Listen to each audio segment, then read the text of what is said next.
The first mistake they made wasn't sending her brother. It was assuming a ranch is nothing more than a gate and a set of keys. I still remember the dry Texas wind carrying the smell of cedar, leather, and fresh-cut hay across my property that Tuesday morning. My boots pressed into the dusty gravel as the old iron entrance gate rattled just enough to tell me someone was coming long before I saw the pickup truck. The sound was familiar. My grandfather used to say a ranch always speaks before strangers do. He was right. A black pickup rolled to a stop outside my entrance, throwing a cloud of pale dust into the air. The engine idled for a moment before the driver's door swung open. Out stepped Kyle Whitmore, Rebecca Whitmore's younger brother, wearing polished cowboy boots that looked like they'd never touched real pasture and a pressed button-down shirt that belonged in a real estate office, not on working land. He smiled with the confidence of someone convinced every door in Texas eventually opened for him. Behind him stood two men holding clipboards and a locksmith carrying a bright red toolbox that caught the morning sunlight like a warning flare. Kyle rested both hands on the top rail of my gate and called out my name as though we were old friends. "Morning, Darius." Rebecca asked me to make this easy. "Hand over every ranch key you've got. The HOA is assuming control of this property effective today." His voice carried across the open pasture, followed by complete silence except for the distant lowing of my cattle grazing beyond the oak trees. I could smell fresh coffee cooling in the mug beside my truck and hear the slow creak of the windmill turning above the water tank. Nothing else moved. I looked at the worn brass keys resting in my palm. The edges had been polished smooth by 3 generations of my family. My father carried them. Before him, my grandfather carried them. Those keys had opened the same gate through droughts, floods, cattle drives, and every season this ranch had survived. Kyle stared at them like they were trophies already sitting in his pocket. Rebecca wasn't even there. She watched from her white luxury SUV parked farther down the county road, oversized sunglasses hiding half her face while she spoke into her phone with the calm confidence of someone who believed the paperwork had already decided the outcome. She didn't wave. She didn't need to. In her mind, the ranch already belonged to her neighborhood expansion project. I smiled, closed my hand around the keys, and shook my head once. "Funny thing about ranch keys," I said. "People always think they're the most important thing out here." Kyle chuckled, taking one confident step closer to the gate. "Then save us both some time." I slipped the keys back into my pocket and met his eyes without raising my voice. "You're asking for the wrong keys." The smile on his face didn't disappear. It only grew wider because he thought I'd finally admitted defeat. What none of them realized was that the smallest key my grandfather ever handed me had never opened this gate. It opened something far more valuable, and before the week was over, every person standing outside that fence would wish they'd never driven onto the wrong ranch. Darius Coleman. That is my name, and everything worth knowing about me can be found within the fence line of those 480 acres outside Burnett County, Texas. I was born in a small farmhouse where the front porch still leans an inch to the east because my grandfather insisted that a house with a little character had more stories to tell. My earliest memories are not of toys or television. They are the smell of saddle leather warming in the morning sun, the steady rhythm of horses walking toward the barn, and my father placing a weathered brass key into my hand when I was barely tall enough to reach the gate latch. He told me that owning land was never about having the biggest house or the most expensive truck. It was about accepting responsibility for everything that crossed your fence, from newborn calves to neighbors needing help after a storm. I carried those words with me long after he was gone. Every sunrise still begins the same way. Coffee brewed strong enough to wake the coyotes, boots pulling against the thick leather as I step outside, and the crisp scent of cedar drifting across the hills while the cattle gather near the water trough. The ranch is not perfect. The fences always need another repair. The tractor always has another part waiting to wear out. The gravel roads collect fresh ruts after every hard rain.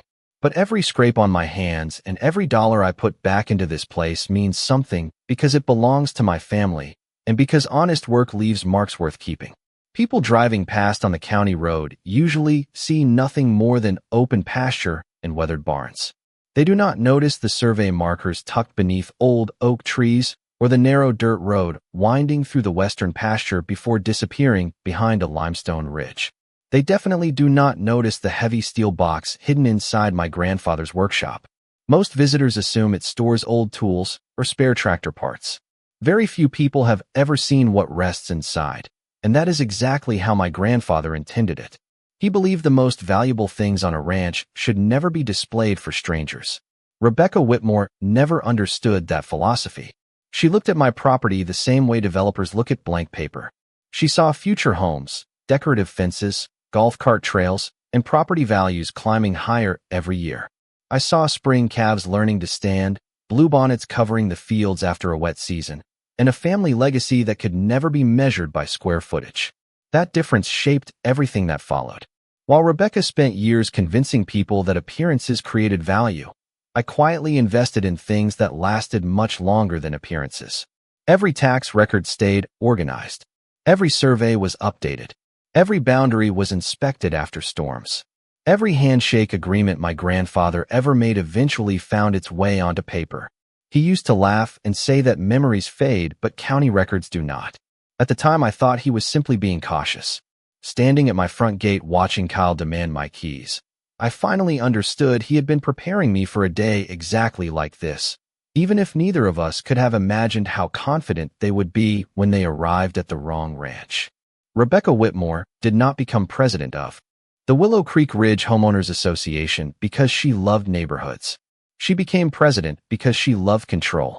She drove a pearl white luxury sport utility vehicle that always looked freshly polished, wore crisp designer clothes even for weekend board meetings, and carried a leather binder thick enough to make people nervous before she ever opened it. Every conversation somehow ended with a rule, a regulation, or a reminder that community standards came before personal opinions. Her smile rarely reached her eyes. It simply appeared whenever she believed someone was about to surrender. Around town, she had a reputation for improving property values, but longtime ranchers knew a different version of the story. Every year, another open pasture disappeared behind decorative stone walls. Another family sold land after months of legal pressure and endless complaints. Another quiet road became lined with matching mailboxes and identical houses. Rebecca called it progress. Folks like me called it the slow disappearance of everything that made this county worth living in. The first time she stopped by my ranch, she stood beside the entrance with spotless boots that never touched the grass. She looked beyond me instead of at me, studying the rolling hills as though she was already measuring future lots. She complimented the view, admired the oak trees, and casually mentioned how beautiful the land would look with walking trails and community amenities. I answered with a polite smile and told her the cattle seemed perfectly happy with the view exactly as it was. That was the moment I noticed her expression change. It lasted only a second, but the warmth disappeared and calculation took its place. From then on, the letters started arriving. Friendly invitations to attend association meetings became notices suggesting that my ranch entrance created unnecessary traffic concerns. Requests to discuss future development slowly transformed into documents filled with official language about cooperation and regional planning. I read every page, filed every envelope, and kept every certified receipt. My grandfather always said that paper leaves footprints long after. People forget what they claimed. Rebecca never missed an opportunity to remind everyone that growth was inevitable. During county gatherings, she spoke confidently about modern infrastructure, increased home values, and creating a premier destination for families moving from the city. Whenever someone asked about my ranch, she would simply smile and say that every property eventually found its highest and best use. She believed that phrase sounded reasonable. To me, it sounded like someone trying to rename another person's legacy. Then Kyle started appearing more often. Unlike his sister, he preferred direct conversations. He liked walking fence lines without permission, asking neighbors casual questions about my schedule, and pretending every visit was simply friendly curiosity. More than once I caught him studying the entrance gate, counting locks, measuring hinges with his eyes, and watching delivery trucks come and go. He underestimated something every experienced rancher understands. Open land teaches you to notice small changes. A fresh tire track, a gate left slightly crooked, a bird suddenly taking flight, all of it means something. By the time Kyle confidently demanded my keys at the entrance, I already knew this had never been about courtesy or community. Rebecca had spent months convincing herself that the only thing standing between her expansion plans and my ranch was a locked gate. She never stopped to wonder why a family that had protected this land for generations would rely on something as simple as a handful of brass keys. The next 48 hours felt strangely quiet, and that was exactly what worried me. Rebecca had never been the type to accept the word no, especially when expensive land sat between her and another development project. Early Wednesday morning, I found bright orange survey flags planted just outside my fence line where none had been the evening before. The plastic ribbons snapped in the steady breeze while fresh tire tracks cut through the roadside grass. Someone wanted the area to look as though new boundary work had already been approved. By lunchtime, a glossy flyer appeared in my mailbox announcing the future expansion of Willow Creek Ridge with an artist's rendering that looked suspiciously familiar. The illustration showed families walking beneath oak trees, children fishing near a pond, and a grand entrance sitting almost exactly where my ranch gate stood. My property was never mentioned by name, but anyone who lived nearby could recognize the landscape. Thursday morning brought another certified envelope. The paper smelled like fresh printer ink when I unfolded it across my kitchen table beside my untouched breakfast. The letter claimed the association had authorized temporary access for infrastructure planning and requested that I surrender every gate key so contractors could begin preliminary inspections without unnecessary delays. The wording sounded official, but the more carefully I read it, the less authority it actually contained. There were plenty of confident statements, but almost no legal citations that applied to my land. I filed the letter beside the others and drove into town for feed. At the hardware store, conversations suddenly stopped when I walked through the front door. An older rancher named Walter finally broke the silence and asked if I had already sold my place to the subdivision. Apparently, Rebecca had been telling people that negotiations were finished and paperwork was only waiting on my signature. I smiled, bought my supplies, and answered with the truth. I had never agreed to sell a single acre. The surprise on Walter's face told me the rumor had spread much farther than I realized. Friday afternoon, I noticed temporary signs along the county road pointing visitors toward what they called the future community entrance. One arrow pointed directly toward my ranch gate. Drivers slowed down, looked through my fence, and then continued on as though they were touring land that already belonged to someone else. By sunset, Rebecca had successfully created the illusion that ownership was merely a technical detail waiting to catch up with her plans. Then Saturday morning arrived. The familiar rumble of that black pickup echoed across the pasture before the dust cloud appeared above the road. Kyle stepped out carrying a clipboard while the locksmith lifted his red toolbox from the truck bed. Rebecca remained comfortably seated inside her white sport utility vehicle farther back, watching everything unfold through oversized sunglasses. Kyle walked up to my entrance with the confidence of a man expecting applause instead of questions. He unfolded a document, tapped the bottom of the page with one finger, and calmly announced that I needed to hand over every ranch key immediately, because delaying the transfer would only complicate matters for everyone involved. The wind pushed against the iron gate with a slow metallic groan while my cattle continued grazing as though none of this deserved their attention. I looked from Kyle to the locksmith, then toward Rebecca waiting behind them, and I realized they had finally crossed the line between pretending and acting. They were no longer asking me to cooperate with their vision. They genuinely believed they already possessed the right to control a ranch that had never belonged to them. Most people expected an argument after Kyle made his demand. They expected raised voices, angry gestures, maybe even a dramatic scene at the front gate. Instead, I simply looked at him for a long moment while the wind carried the scent of fresh hay across the pasture and the old windmill turned with its familiar steady creak. The silence seemed to bother him more than any answer I could have given. He shifted his weight, glanced back toward Rebecca's sport utility vehicle, and then held the clipboard out a little farther as though putting the paper closer to my face would somehow give it more authority. I read every page without rushing. The document was filled with impressive-sounding language about community management, infrastructure coordination, and voluntary compliance, but none of it changed the fact that my ranch had never been part of their association. When I handed the papers back, I thanked him for bringing them and told him I would keep responding through proper legal channels if there were ever legitimate questions about my property. My calm response clearly disappointed him. He had arrived expecting resistance because resistance would have given him something to point at. Instead, he drove away with nothing except his own assumptions. That afternoon, I did something Rebecca probably never imagined. I did not call the local news. I did not argue with neighbors. I did not post anything online. I walked through the ranch exactly as I always did. I checked the north fence where 2 cedar posts needed reinforcing after the last storm. I filled the water trough near the eastern pasture. I watched a pair of red-tailed hawks circle above the fields while my cattle drifted toward the shade of the live oaks. Every familiar routine reminded me why patience mattered. A ranch survives because people make careful decisions, not hurried ones. Before sunset, I unlocked my workshop and inspected every security camera mounted around the entrance, the barns, and the main access road. I replaced 2 memory cards with fresh ones, tested each recording angle, and synchronized the timestamps. Then I installed 1 additional camera overlooking the gate from a position that could not be seen from the county road. It was not there to create drama. It was there to preserve facts. After dark, I sat at my kitchen table with a yellow legal pad beside a stack of organized folders. Every letter Rebecca had ever mailed was arranged by date.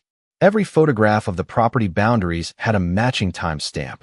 Every tax receipt, survey update, maintenance invoice, and county filing rested exactly where it belonged. My grandfather had always insisted that organization was a form of quiet preparation. As I worked, my eyes settled on the smallest brass key hanging separately from the others on an old leather ring. Unlike the larger keys that opened gates and equipment sheds, this one had hardly anywhere at all. Most people would have assumed it had been forgotten over the years. In reality, it had been protected. I picked it up, turned it slowly between my fingers, and smiled as memories of my grandfather's voice returned with perfect clarity.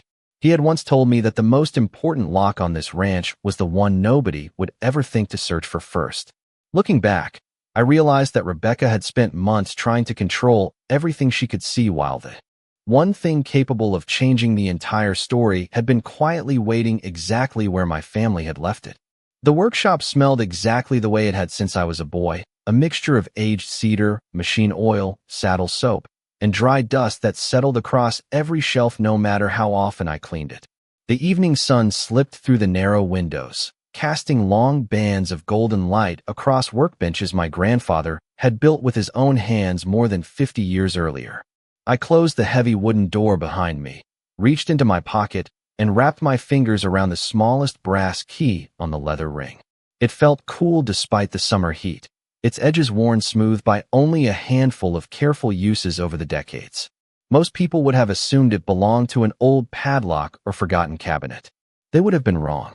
I walked past rows of neatly labeled tools until I reached a weathered oak cabinet that looked too ordinary to deserve a second glance. Hidden behind a removable panel sat a narrow steel lock that had not changed since my grandfather installed it. The little brass key slid into place without resistance. One quiet click echoed through the workshop, followed by the soft creak of steel hinges opening. Inside rested a thick collection of carefully protected folders, sealed in clear archival sleeves. Every document had been organized by year, property line, and county filing. My grandfather had believed that a ranch could survive almost anything except forgotten paperwork. Sitting on top was the original property deed bearing signatures that stretched back generations. Beneath it rested certified surveys with bright red county seals, detailed easement agreements, water rights documentation, and correspondence confirming access arrangements recorded decades before Rebecca Whitmore ever imagined building a subdivision nearby. Then I found the document I had been looking for. It was an original access covenant accompanied by a professionally stamped survey map. The faded lines traced every boundary with remarkable precision, including the gravel road leading into Willow Creek Ridge. I spread the map across the workbench and followed the route with my finger until it reached the point that explained everything. The only practical entrance serving the entire neighborhood crossed an easement that remained attached to my ranch under agreements still recognized by the county. The road was available for lawful use under specific conditions, but ownership had never changed hands. Rebecca had spent months acting as though the road belonged to the association simply because people drove across it every day. Convenience had slowly become assumption, and assumption had become confidence. None of that altered what was written in the county records. I continued reading through every supporting page, matching survey numbers to tax records and maintenance agreements that my father had renewed years earlier. Everything lined up perfectly. Every signature, every filing date, every legal description confirmed the same simple truth. My family had protected farm more than open pasture. We had preserved the documents proving exactly where every right began and where every limit ended. I carefully returned each folder to its protective sleeve, locked the cabinet once more, and slipped the little brass key back onto its leather ring. Outside, the evening breeze stirred the oak branches while the distant sound of cattle drifted across the hills. Rebecca believed the story revolved around the gate standing at my entrance. She had never realized the real turning point had been quietly waiting inside this workshop for decades, preserved by a grandfather who understood that patience, preparation, and accurate records could outlast even the boldest plans. By sunrise on Monday, I had already decided that the next move belonged to Rebecca, not me. There is a difference between waiting and being unprepared, and my grandfather spent a lifetime teaching me that patient people can still be ready for anything. The morning air carried the scent of damp earth after a light overnight rain, and a thin layer of mist hovered above the lower pasture while the first rays of sunlight painted the limestone hills in shades of gold. Everything around the ranch moved at its usual pace. Horses wandered toward the fence line. Cattle gathered near the stock tank. Meadowlarks called from the cedar posts. Nothing about the land suggested that an expensive legal mistake was quietly approaching from the county road. I spent the first hour replacing the main gate lock with a new commercial-grade cylinder that looked almost identical to the old one from the outside. Anyone expecting to unlock it with copied keys would discover that appearances can be misleading. Then I walked the property with a tablet in one hand, photographing every boundary marker, every survey monument, every entrance, and every section of the access road connected to the easement. Each image automatically recorded the date, time, and location. Facts become much harder to dispute when they are organized before anyone asks for them. Before lunch, I drove into town to meet a licensed county surveyor whose family had worked in this region for decades. I did not ask him to defend me. I simply requested that he independently confirm every existing property line and compare the current conditions with the official records already filed at the courthouse. He agreed without hesitation after reviewing the documents my grandfather had preserved so carefully. From there, I stopped by the title company and requested certified copies of the recorded deed, the easement agreements, and the historical survey plats. Every employee I spoke with treated the request as routine because, to them, it was. Property rights are established by records, not rumors. Back at the ranch, I created duplicate folders, one for my attorney, one for the surveyor, one for county officials if they ever became necessary, and one that stayed locked inside the workshop. As evening settled across the fields, I tested every security camera once more and confirmed that each angle clearly covered the entrance, the road, and the fence line. I even placed fresh batteries inside the backup recording units because equipment has an unfortunate habit of failing at the worst possible moment. Just before sunset, one of my neighbors called to mention that Rebecca had been telling people contractors would arrive within the next day or two because everything had already been approved. I thanked him for the information, wished him a good evening, and hung up without correcting the rumor. Sometimes the quickest way to reveal the truth is to allow confident people enough room to prove themselves wrong. I stood beside the old iron gate as the last light faded behind the hills, listening to the familiar creak of the windmill turning in the distance. Every document was in place. Every camera was recording. Every survey had been confirmed. The ranch had been ready for generations. Now all it needed was for Rebecca to make one final decision she could not take back. Tuesday morning arrived with a bright blue Texas sky stretching across the hills as though nothing unusual was about to happen. The air smelled of warm cedar and fresh-cut grass, and the distant sound of cattle drifting toward the eastern pasture mixed with the familiar squeak of the old windmill. I poured myself another cup of coffee and stood on the porch where I could see the entrance gate without appearing to watch it. Right on schedule, a line of vehicles rolled down the county road. Rebecca's white sport utility vehicle led the way, followed by Kyle's black pickup, a contractor's truck, and another vehicle carrying surveying equipment.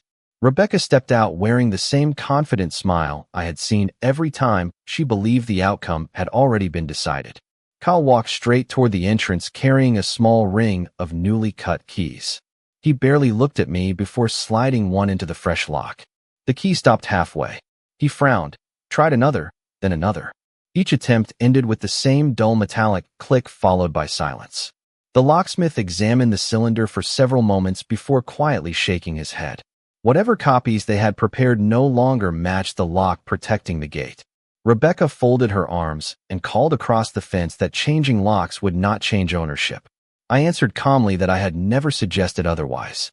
Before anyone could continue the discussion, another pickup approached from the opposite direction. The licensed county surveyor climbed out carrying a hard case and several rolled maps. Behind him came my attorney with neatly organized folders tucked beneath one arm.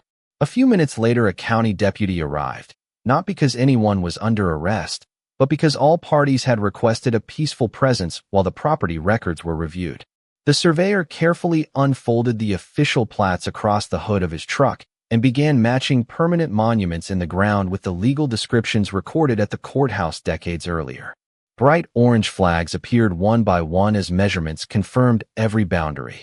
My attorney placed certified copies of the deed, the easement agreements, and the historical surveys beside the maps while the deputy quietly observed each step. Rebecca's confidence began fading as the surveyor traced one particular line with his finger and explained that the access road serving Willow Creek Ridge crossed an easement attached to my ranch. The neighborhood possessed lawful access under the recorded agreement, but ownership of the underlying property had never transferred to the association. The documents my grandfather protected for so many years matched every modern survey exactly. Nothing had been lost, overlooked, or replaced. The surveyor looked up and politely confirmed that no record supported the claim that the homeowners association controlled my gate or possessed authority to demand my ranch keys. Rebecca glanced toward Kyle, then back at the maps spread across the truck, as though hoping another page might produce a different answer. Instead, every document pointed to the same conclusion. Months of assumptions had just collided with generations of carefully preserved records, and for the first time since this began, the only sound at my entrance was the quiet breeze moving through the oak trees while the truth settled over everyone standing outside my gate. No one argued after the surveyor finished explaining the records because there was nothing left to argue about. The morning breeze carried the scent of sun-warmed cedar across the entrance while every page on the hood of the truck told the same story with quiet certainty. Rebecca looked down at the certified documents one final time before slowly closing the folder my attorney had handed her. The confidence that had followed her onto my property was gone, replaced by the unmistakable realization that assumptions had finally met official county records. Kyle slipped the unused keys back into his pocket without saying a word. The locksmith quietly closed his toolbox, understanding his work had never really been needed. Even the contractors who had arrived expecting to begin planning stood silently beside their trucks, waiting for instructions that were never going to come. The county deputy thanked everyone for keeping the discussion respectful, confirmed that the property boundaries had been professionally verified, and reminded everyone that future access should continue according to the recorded agreements already on file. There were no dramatic speeches, no angry confrontations, and no celebration. The truth did not need any of those things.